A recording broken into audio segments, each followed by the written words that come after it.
The sun, the moon, the planets and stars have always fired our imaginations and fueled our mythologies.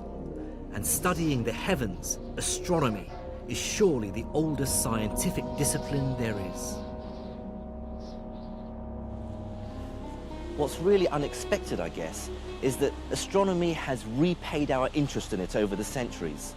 Time after time, it's been the place where new ideas have emerged, and it's often led the rest of the sciences. I'm a professor of physics at the University of Surrey, and the ideas and theories of the great European scientists like Galileo, Newton and Einstein lie at the heart of my work. But there's another side to me. I'm half Iraqi, and I'm keen to investigate stories I'd heard as a schoolboy in Baghdad of great astronomers from the medieval Islamic world whose work shapes the discoveries of these later Western scientists.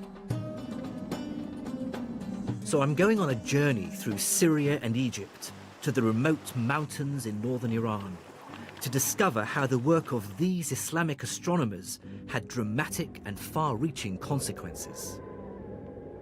There I'll discover how they were the first to attack seemingly unshakable Greek ideas about how the heavenly bodies move around the earth. It was Islam that paved the way for one of the greatest upheavals in the history of science.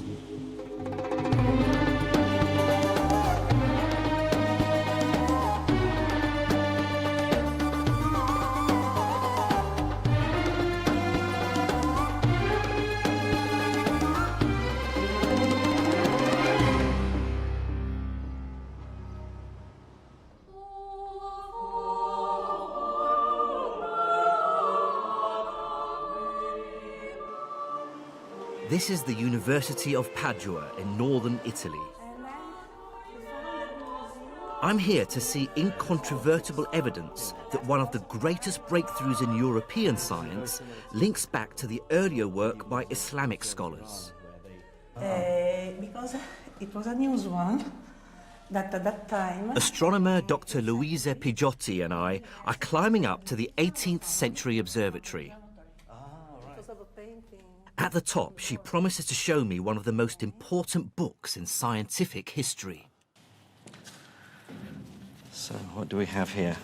Okay, this is the second edition of the Revoluciju. Copernicus. Yes. This is De Revolutionibus Orbium Celestium, which was published in 1543 by the Polish astronomer Nicholas Copernicus. I'll be careful. Is it the second edition? The significance of this book is enormous. In it, Copernicus argues for the first time since Greek antiquity that all the planets, including the Earth, go around the Sun. For thousands of years, everyone had believed a very different view, that the Earth is static and everything, including the stars, sun and planets, move around it. And here there are all his system. Okay. Oh, there we go. And Sol, the system. the sun in the it's middle. It's a famous drawing, yes. this one. Oh, yes, and there's Terra.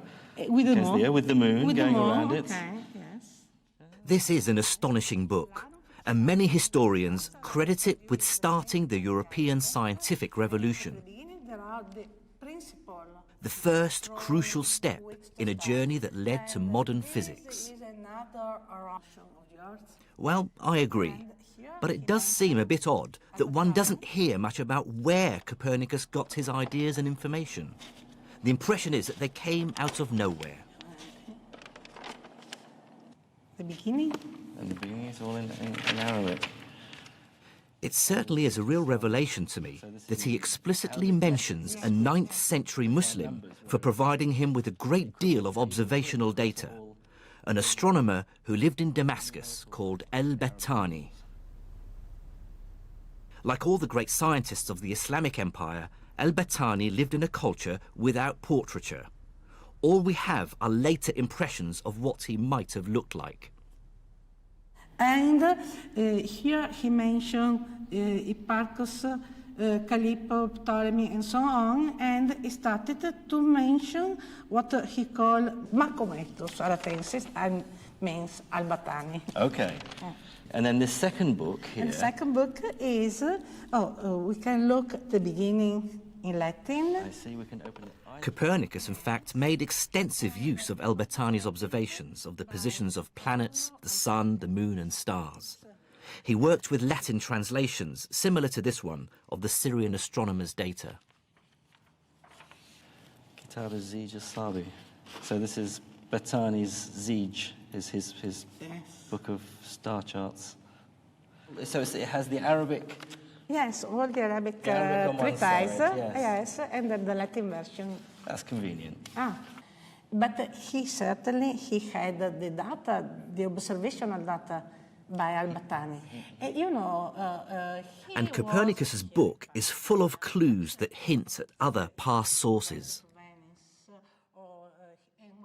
And though al-Battani is the only Islamic astronomer Copernicus actually names, recent detective work has uncovered clues that Copernicus based many of his ideas on the work of other Islamic scholars. The clearest example is Copernicus's use of a mathematical idea devised by the 13th century Islamic astronomer al-Tusi, called the Tusi couple. Back in England, I compared a copy of al-Tusi's Tadhkira fi Ilm al-Hay'a with another edition of Copernicus's Revolutionibus. In it, there's a diagram of the Tusi couple, and there's an almost identical diagram in Copernicus's book, even down to the letters that mark the points on the circles. So in al-Tusi, there's the Arabic alif, which is A, there's the ba, which is B, the Jim over here is the G, and the Dal at the center, D. It's a remarkable similarity. Now, this might just be coincidence, but it's pretty compelling evidence. In fact, I truly believe that Copernicus must have been aware of al-Tusi's work and other Islamic astronomers. Further detective work also shows that Copernicus used mathematical ideas for planetary motion that are remarkably similar to ones developed by another Islamic astronomer, a 14th century Syrian called Ibn al-Shatir. For some historians, this cannot be coincidence. Copernicus, to me, I have no proof. I don't have a smoking gun. But to me, it looked like, and again, by analyzing his own works, it looks like he was working from diagrams. Somebody gave him a geometric diagram of what was done by Ibn al-Shatir to solve the problem of the moon, for example, to solve the problem of the upper planets, to solve the problem of the movement of Mercury. He had diagrams, and he was genius enough to be able to figure out from the diagrams what was the underlying theory behind those diagrams. So, far from emerging from nowhere, it seems Copernicus's work will be better described as the culmination of the preceding 500 years of Islamic astronomy. I wanted to investigate this story, find out more about those astronomers and their ideas. But before that, I wanted to investigate an even deeper question. What actually motivated medieval Islamic scholars' interest in astronomy?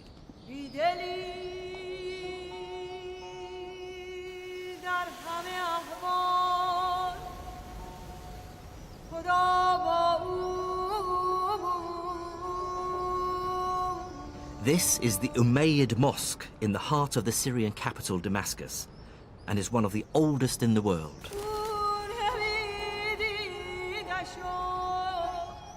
And I'm here on a kind of treasure hunt. Well, it says in the books that there is a sundial on the top of the Arus minaret, the bride minaret over there. So we'll see whether it is there or not.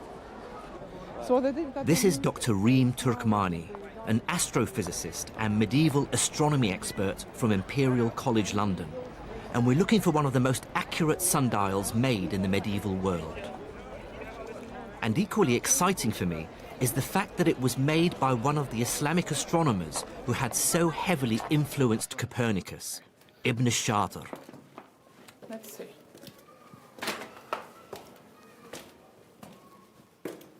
Officials in the mosque claim that the sundial was removed in the 19th century, but Reem's research suggests that an exact replica might still exist, high in one of the minarets, hidden from view.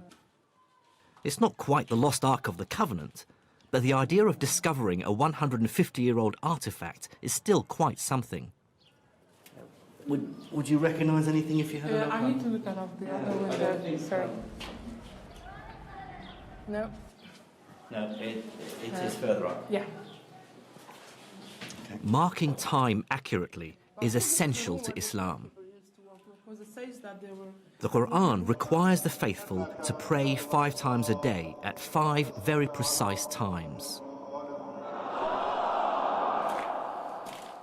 At the exact moment of dawn, when the sun is overhead, in the afternoon, at sunset, and then again at the moment of nightfall. So for early Islam, an accurate sundial was an extremely important fixture in many mosques.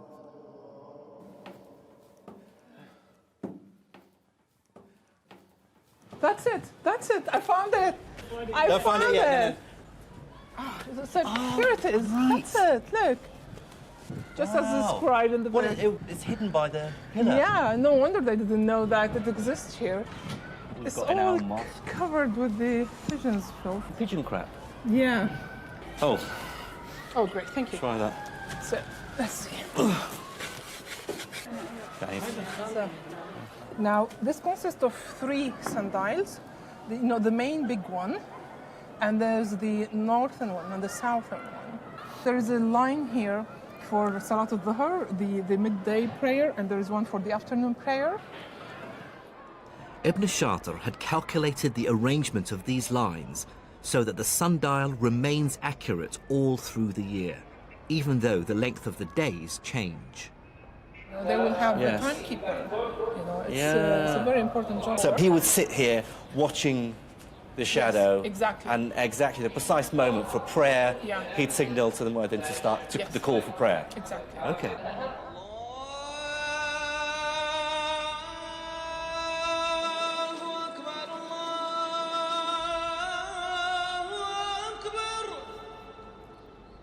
Ibn al-Shatir's sundial, accurate to within minutes, really showed me how Islam required its scholars to make meticulously accurate observations of heavenly bodies.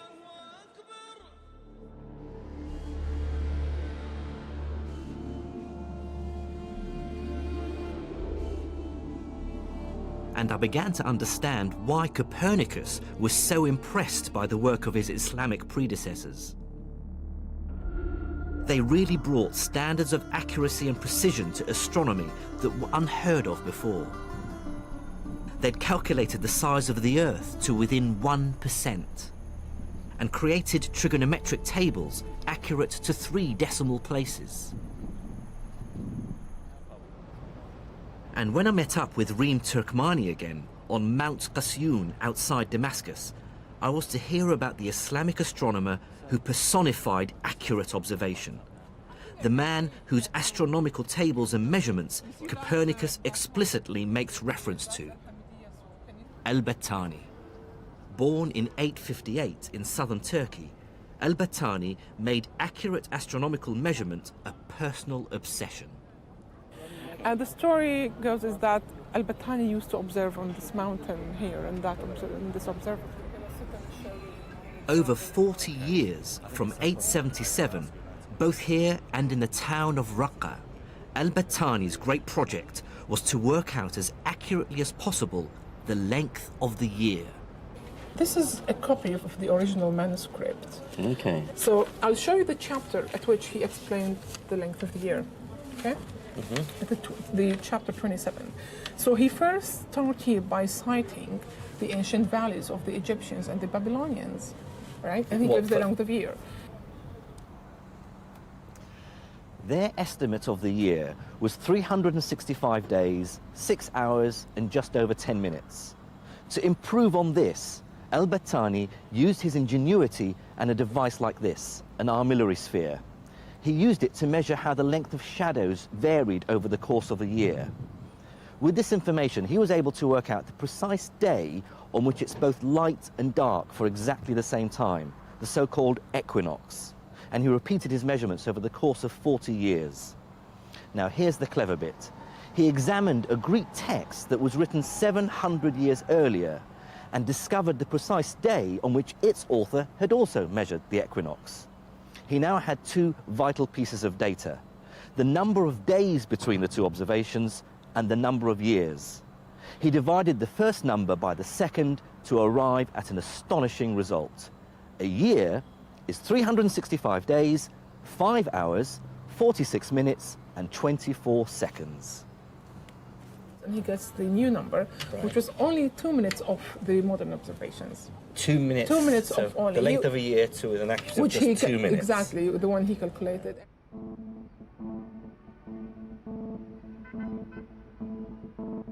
What's astonishing about the accuracy of al-Battani's measurements is that he had no telescope.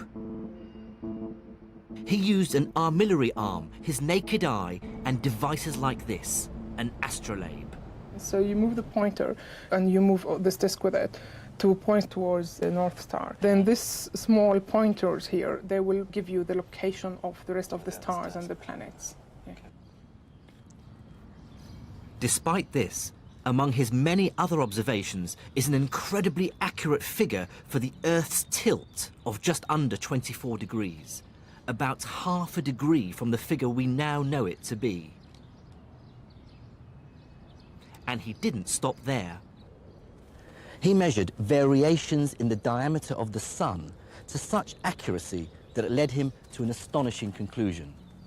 This distance, the furthest point the sun reaches from the Earth during the year, known as the apogee, actually changes from one year to another.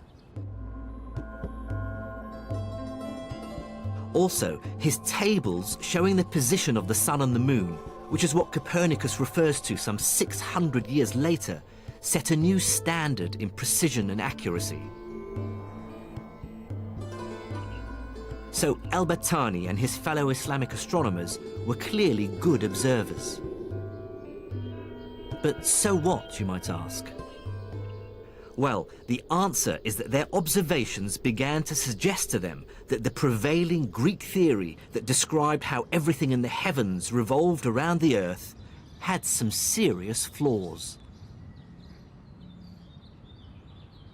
This Greek tradition, which had been unquestioned for over 700 years, was based primarily on the work of one of the greatest astronomers of the ancient world. Claudius Ptolemaeus, or Ptolemy, was a Greek astronomer based in Alexandria in the 2nd century AD. He wrote one of the greatest texts in astronomy, the Almagest, which was basically a distillation of all Greek knowledge on the celestial world. Ptolemy believed that the sun, the moon, the planets, and the stars all sat on crystal spheres that rotated around the Earth. So the moon sits on the innermost sphere, followed by the sun and the planets, and finally a patchwork of stars on the outermost sphere. So we human beings sit at the very center of the universe, with the rest of the universe rotating around us. But as Ptolemy himself realized, there's a problem with trying to describe the heavens as a place of mathematically idealized perfect spheres. And that is that the planets don't really play ball. As they move across the night sky, they change speed, appear to get bigger and smaller, and even go back on themselves. Ptolemy tried to explain this away by arguing that the planets sat on small spheres called epicycles, which rotated around a bigger sphere called a deferent. This explained why they might look as though they were changing size, and why they sometimes even change direction. Unfortunately, that still didn't fit all the facts. It didn't easily explain why the planets appear to speed up and slow down. So rather desperately, Ptolemy fudged his model further by moving the Earth away from the center of the deferent and having the deferent rotate around an arbitrary point in space, the equant.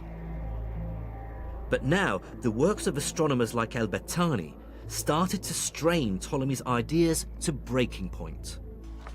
Their careful observations began to suggest that even with Ptolemy's unwieldy equants and deferents, the actual behavior of the heavens didn't fit the data. So what do you do if you were an astronomer living in Baghdad and you have all those results on your table? The very first requirement is to say, this Greek tradition is not as trustworthy as it is advertised to be. And now, of course, they begin to say, if the fundamental values of the astronomical tradition of the Greeks, which we could double check and we found them to be in error, what else is in error? They began to question now the more basic foundational astronomical, cosmological foundations of the Greek tradition. And question they did.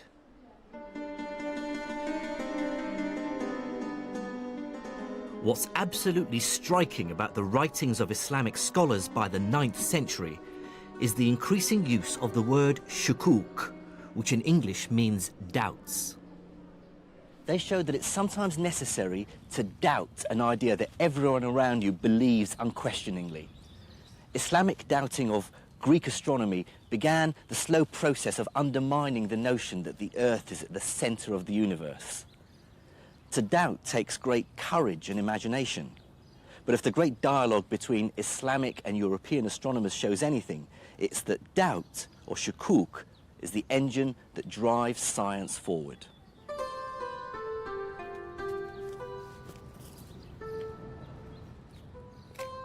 One of the first great shukuk scientists was called Ibn al-Haitam. He was born in the Iraqi city of Basra in 965 AD and was among the first to argue passionately that scientific ideas are only valid if they're mathematically consistent and reflect reality. And when he applied his fierce, rigorous intelligence to Greek astronomy, he immediately spotted that there was a fundamental contradiction at its heart. On the one hand, Greek cosmology argued that everything in the heavens revolves around the Earth. On the other hand, Ptolemy, in his Almagest, argued that if you want to mathematically predict how the sun and planets move, you have to pretend that they go around an arbitrary point in space, the so-called equant. This is clearly a contradiction. The heavens can't both go around the Earth and not go around it at the same time. Ibn al-Haitam hated this nonsensical contradiction.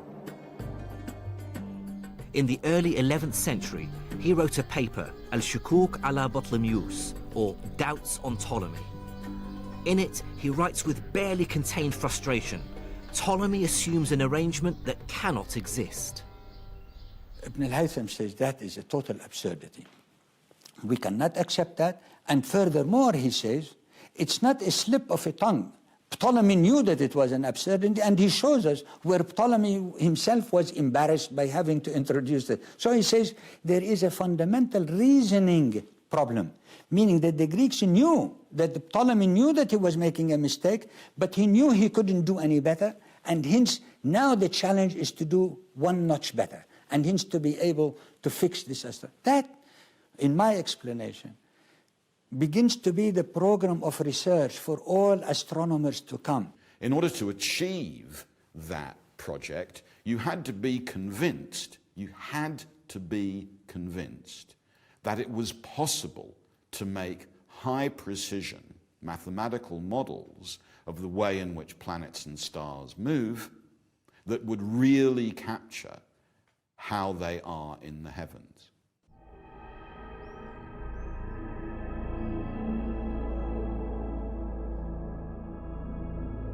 Ibn al-Haitam, in effect, laid down the challenge for all astronomers who followed, which was to come up with an explanation for how the heavens move that is both mathematically consistent and agrees with what we observe. The final answer to this would come from faraway Europe with Copernicus and others. But the next and crucial breakthrough came somewhat closer.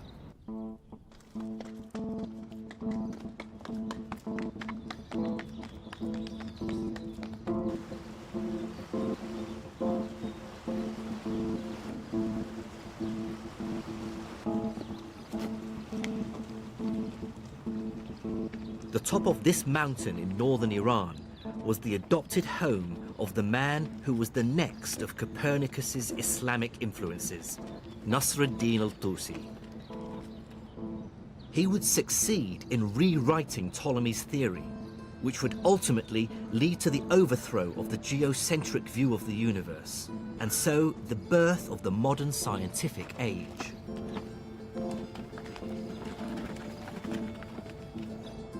This is the remote castle of Alamut, al-Tusi's adopted home.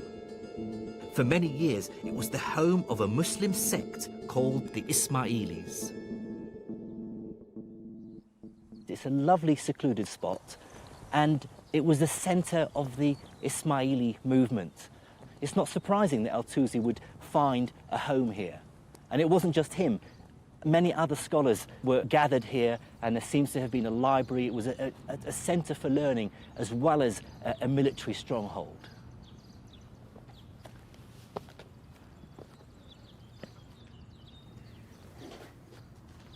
Here, this is the main gate, northern gate of the upper castle of Hassan Sabba. A new archaeological dig is now revealing under the castle, hewn into the living rock, a warren of rooms and studies, a mosque and living quarters for this extraordinary community of soldiers and scientists. This is the court of mosque or center of headquarter of castle. And it was within these cramped conditions that al-Tusi started his masterwork of the shukuk, or the doubts, the tadhkira. In it, he finds an answer to Ibn al-Haytham's first challenge: how to eliminate Ptolemy's equant. Instead of a sphere rotating around an arbitrary point in space, al-Tusi devised a series of two nested circles, which rotate around each other in such a way that they eliminate the equant. The nested circles became known as a Tusi couple. This is the mathematical system that finds its way into Copernicus's work some 300 years later.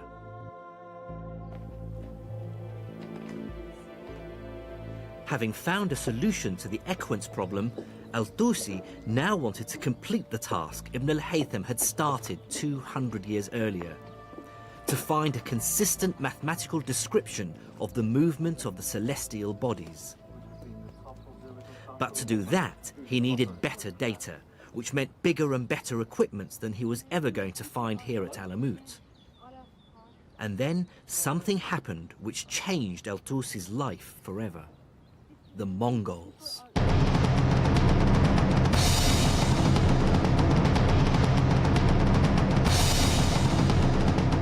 Streaming in from the east, an army of Mongols, led by Hulagu Khan, marched into Iran, crushing everything before them.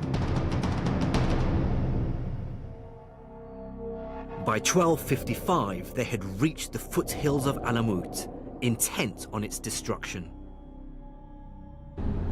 Then, in a brilliant piece of diplomacy, al-Tusi managed to both save his own skin and satisfy his scientific ambition. He visited the Mongol leader and played on his deep astrological superstition.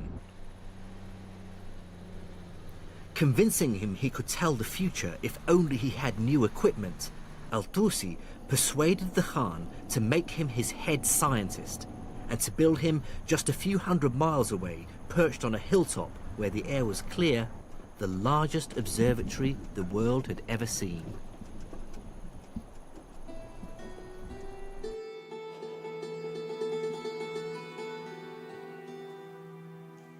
This is all that remains of the Maraga Observatory. The main instrument is hidden under this protective dome. Al-Tusi's new astronomical center was based around a single large building. Inside was an enormous metal arc, an armillary arm, 10 meters across. On its circumference were marked angles in degrees and minutes. The scientists would line up the celestial object under study with a central point on the arc, and then make a reading from the markings on the arc, giving them the definitive, accurate position of the object in the sky. The building was also surrounded by smaller astronomical equipment, libraries, offices, and accommodation. The observatory even had its own dedicated mosque.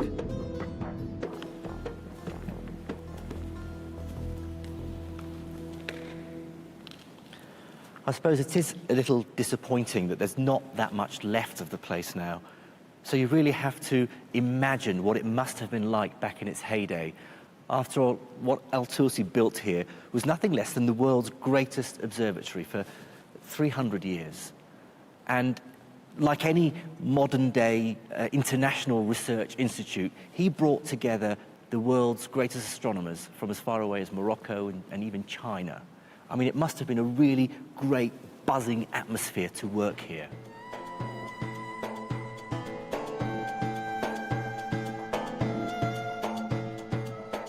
With his new observatory and world-class team, al-Tusi was now ready to fulfill Ibn al-Haytham's dream, to try to make Ptolemy's model scientifically rigorous. First, they attacked the mathematics. As well as the Tusi couple, they invented other systems of planetary movement. And with these new systems, they were able to calculate mathematically consistent models for many of the celestial bodies. Mercury, Venus, Mars, Jupiter, Saturn, and the Sun and Moon.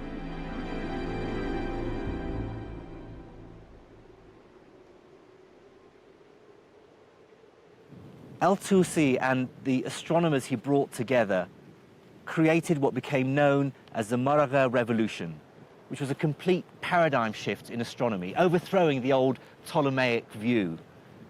What Islamic scholars and astronomers like al-Tusi do is to organize and make sense of mathematical astronomy at a level of unprecedented accuracy, using instruments more precise than had been built before, over longer timescales, with predictions of the positions of planets and stars that no one had previously reached. That at Maraga or at Alamut, we see, I think, genuine revolutions in the level, scale, and intensity of mathematical astronomy.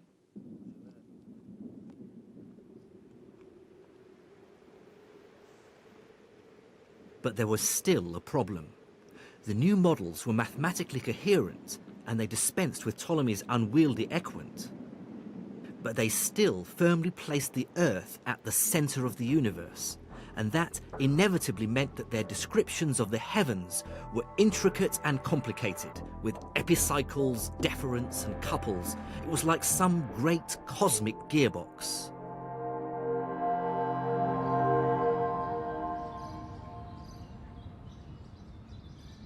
It would require a huge leap of imagination to make the next step in our story. And that next step would take place 2,000 miles from where I am now.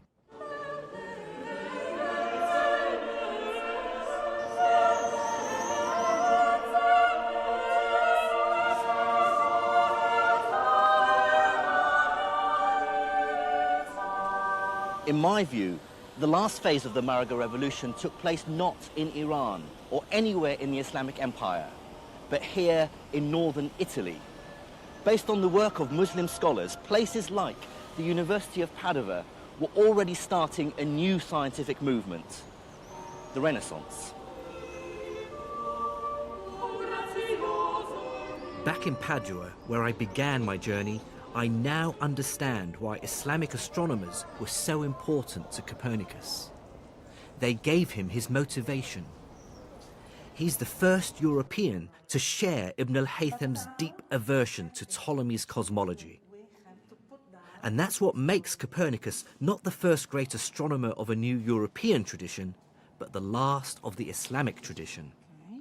This is the second edition. As we've seen, many of the complex mathematical models Copernicus uses in his new heliocentric model, like the Tusi couple, are copied from Islamic astronomers. But more importantly, it's Copernicus's deep desire to bring mathematical consistency to cosmology that he really owes to his Islamic predecessors. Copernicus's ideas set in motion a train of scientific revelations that would eventually lead to Isaac Newton and the discovery of gravity. In Newton's hands, Ibn al-Haytham's dream of an astronomy with rigorous and coherent mathematics, which agrees with experimental observation, finally took place.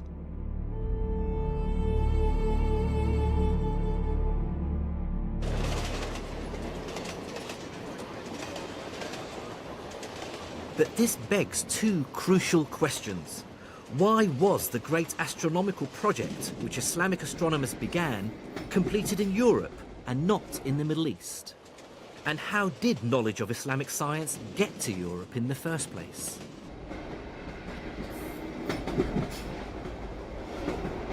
The answers to these questions lie in one of the most beautiful cities on earth, the Queen of the Adriatic, Venice.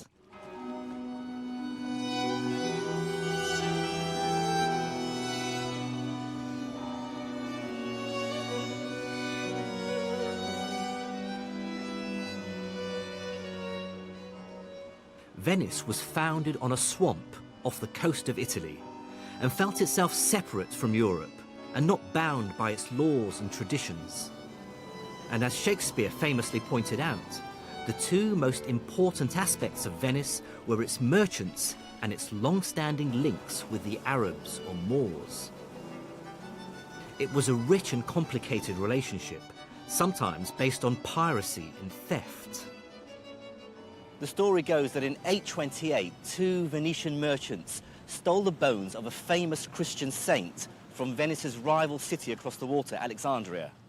The bones belonged to St. Mark the Evangelist, and they brought them back here to St. Mark's Square.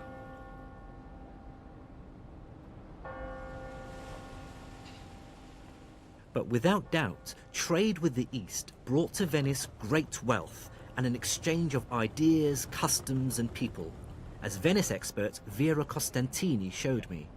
So this is called Campo dei Mori because, as you can see, at the corners there are statues of what were called Moors.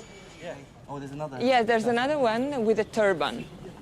The beard was recommended to Venetian merchants even when they went to the East. There were manuals written for Venetian merchants. How to blend in. How to, yes, you know, how to be respected in the East. Yeah. Oh. As Venetians traded more and more with their Muslim neighbours, the influence of Islam was more strongly felt. Arabic coffee culture became hugely popular, as did Islamic styles of architecture with their characteristic arches and decorations. So the next thing I want to show you is the Palace of the Camel. When Venetians traded in the East, the unity of measurement of a load that could be loaded on a dromedary was called a carico. And it was the exactly same unity of measurement they had in the East, and it was called yoke. So it's not coincidence that they... No, it's not, that they of course. actually imported that unit of yes, weight. Yes, of measurement, yeah, of weight. And with the Arabic trade came the Arabic books. The great 9th century Arabic text on algebra appeared in Latin in the 12th century. The same century saw the arrival of Arabic astronomical tables. And in the 15th century, the famous Canon of Medicine was first published in the West.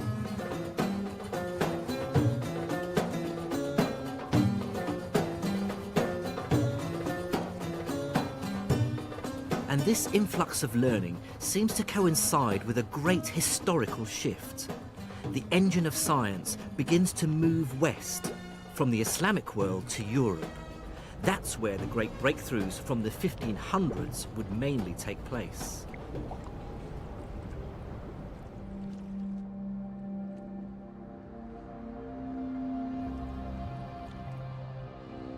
I encountered an astonishing and very tangible symbol of this shift and a really surprising clue as to why it happened, thanks to Professor Angela Nuovo from the University of Udine.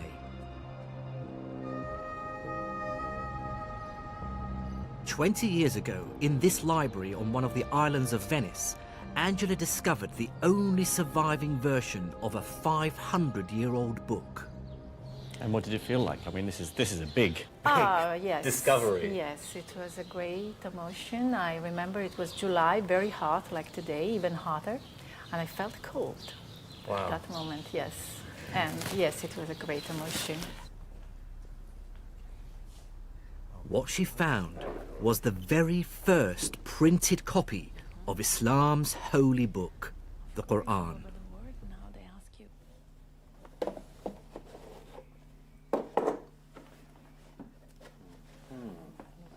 This is the first time she's seen her Quran since she discovered it 20 years ago. But it struck me as strange that the world's first printed Quran was produced in Venice and not in the Islamic world. And it's obvious at first glance that it was printed by people who didn't speak Arabic very well. Bismillah ar-Rahman ar-Rahim. Alhamdulillahi Rabbil Alameen ar-Rahman ar-Rahim. Maliki yawm ad-Din. Iyaka na'budu wa iyaka nasta'in. I mean, what strikes me is that it's written in what I would regard as almost childlike handwriting. It's clumsy. Yeah. Well, it's the first attempt to reproduce the handwriting in movable types.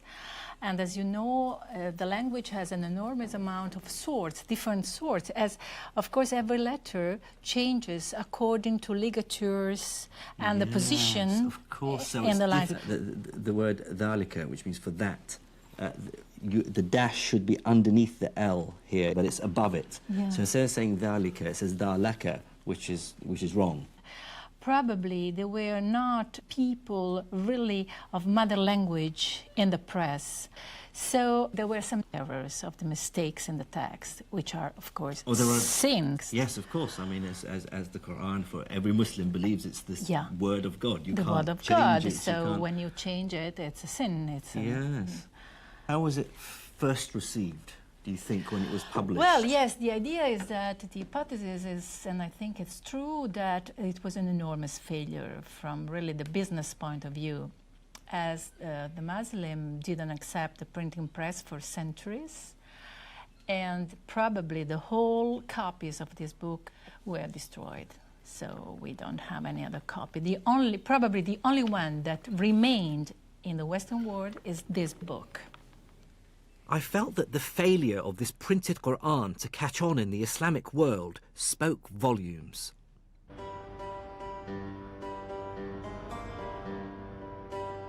"800 years earlier, one reason for Islamic science's success had been the precision of the Arabic language.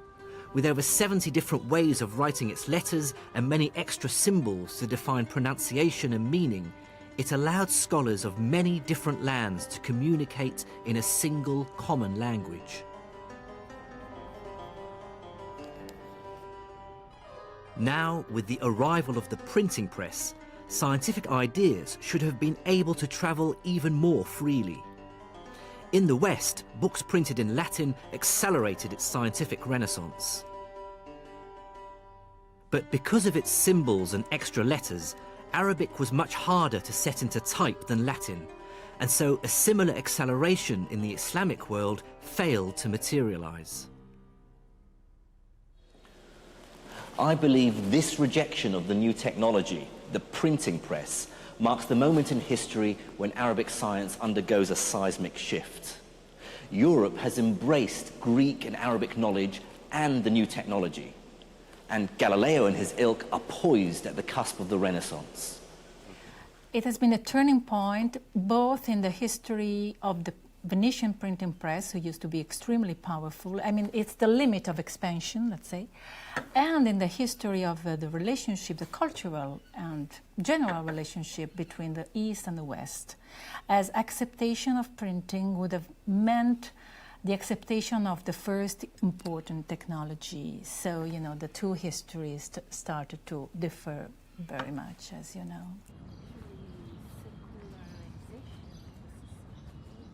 This initial rejection of printing was one of the many reasons that caused science in the Islamic world to fall behind the West. It coincided with a host of global changes, all of which affected the way science developed.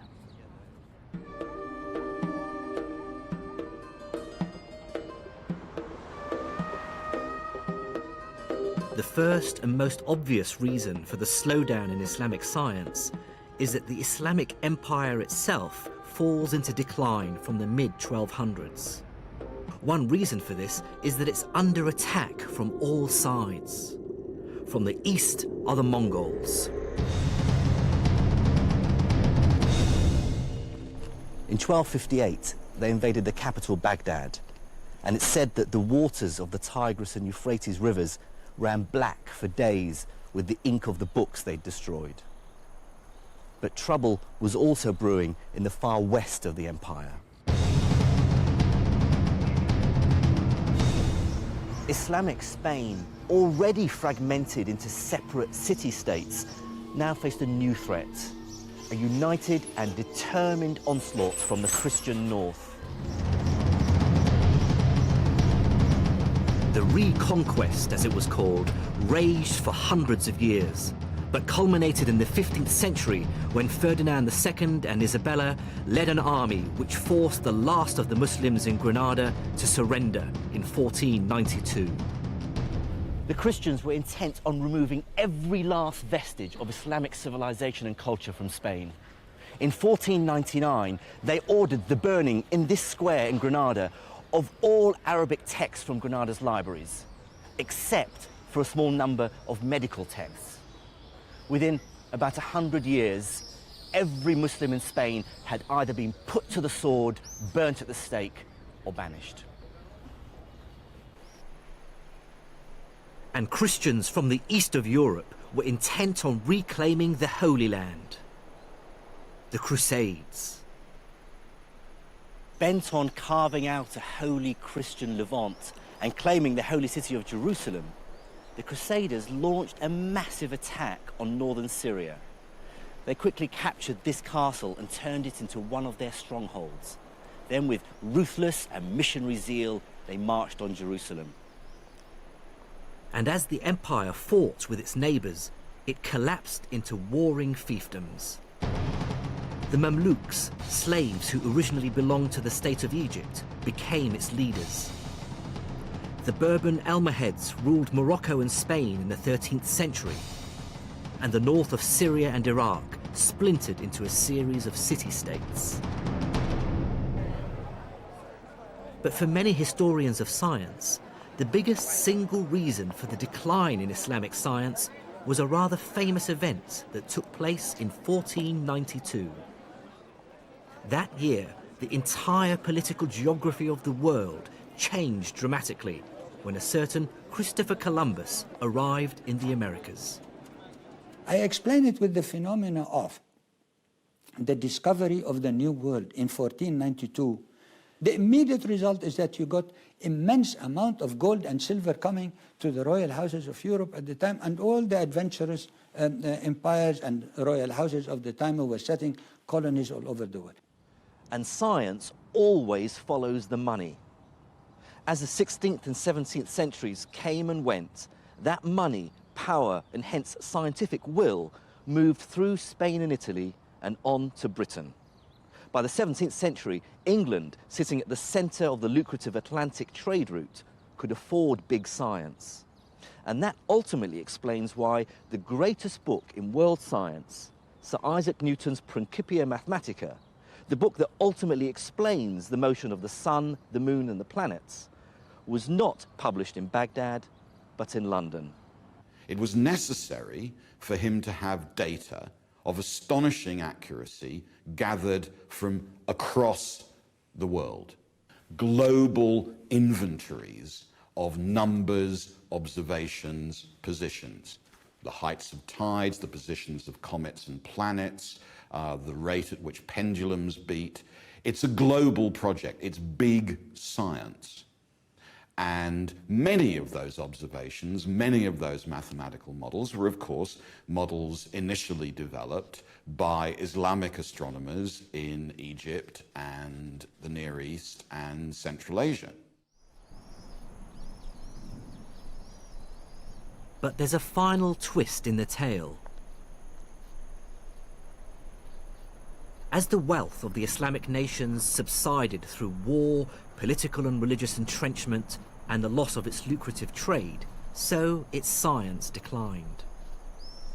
But what this doesn't explain is why their scientific achievements have been so forgotten.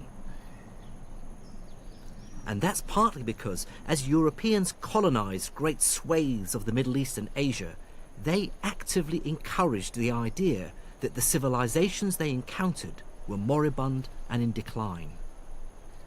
It seems the English and the French were uncomfortable with subjugating people whose knowledge and science may have been as sophisticated as their own.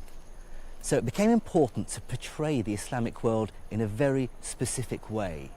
Namely that, yes, they once were very sophisticated and they had great scientists and philosophers, but of course now they've fallen into decay.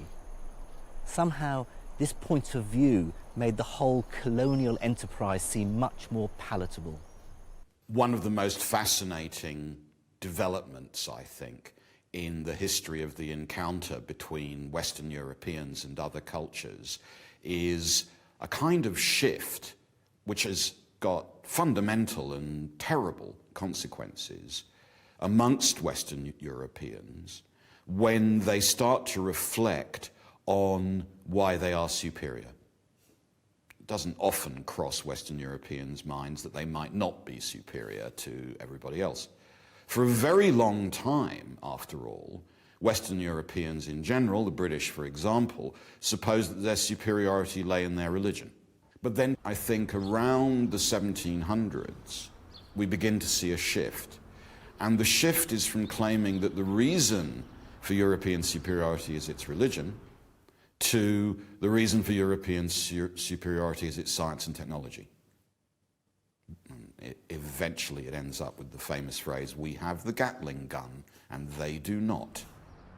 Europeans in that period were quite prepared to acknowledge that in ancient times, Islam, for example, had achieved great things in the sciences, but they weren't doing so now. So even recent Islamic and Sanskrit astronomy was imagined to be very old, because if it was very old, it meant that the culture the British were conquering was declining. And for the British, that was clearly good news. And some experts believe that the effect of this on Islamic scientific history is still felt in the Islamic world today. The Islamic part and the Arab part have not yet discovered their history because their history was obliterated intentionally by the colonization period. And unfortunately, when they rediscover it now, they're rediscovering it in bits and pieces. So today, for many different reasons, the great observatories of the medieval Islamic world are ruined husks. And it's true to say that most of the great scientific breakthroughs of the last 4 centuries have taken place in the West. But that's not to say that science has completely ground to a halt in the Islamic world. Now, in the 21st century, there are many examples of cutting-edge research being carried out. Well, I've arrived at the Royan Institute here in Tehran, where they carry out stem cell research, infertility treatment, and cloning research. I was surprised to learn that here in Iran, an Islamic state, potentially controversial science like genetic modification and cloning is condoned, even funded by a theocratic government. One of the uses is when a small part of the heart stops working, which is finally going to lead to heart failure. Right. So the cells from that part of the heart are actually replaced with the cells that have been cloned. Another use of cloning in therapeutics is actually creating an animal which has the medicine in their milk, for example. So when we drink the milk, we actually receive the medicine we need. Considering genetic research has many vociferous opponents in Christian communities, I was intrigued to see that here in Tehran, they have their own in-house imam to offer support and advice on this sometimes quite controversial research. ما در کمیته اخلاق پزشکی We have got this medical ethic committee here in Royal Institute, and every project which is proposed is investigated in this committee, and we see different aspects of it, and they have got to justify the project for us. I'm not enough of an expert in genetics to truly assess the quality of the work here, but one thing I can say is how at home I felt.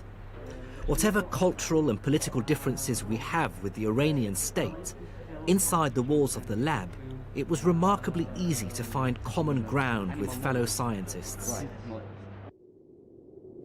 Nature's rules are refreshingly free of human prejudice. That's something the scientists of the medieval Islamic world understood and articulated so well. In the 9th century, al-Khwarizmi synthesized Greek and Indian ideas to create a new kind of mathematics, algebra. The polymath Ibn Sina brought together the world's traditions of healthcare into one book, contributing to the creation of the subject of medicine. In remote Iranian mountains, astronomers like al-Tusi paved the way for scientists working hundreds of years later in Western Europe.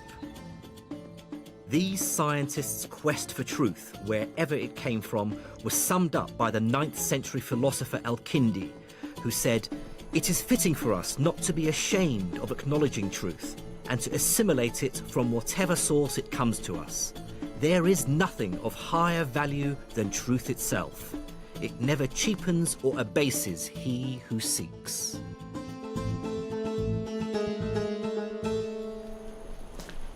One moral emerges from this epic tale of the rise and fall of science in the Islamic world between the 9th and 15th centuries.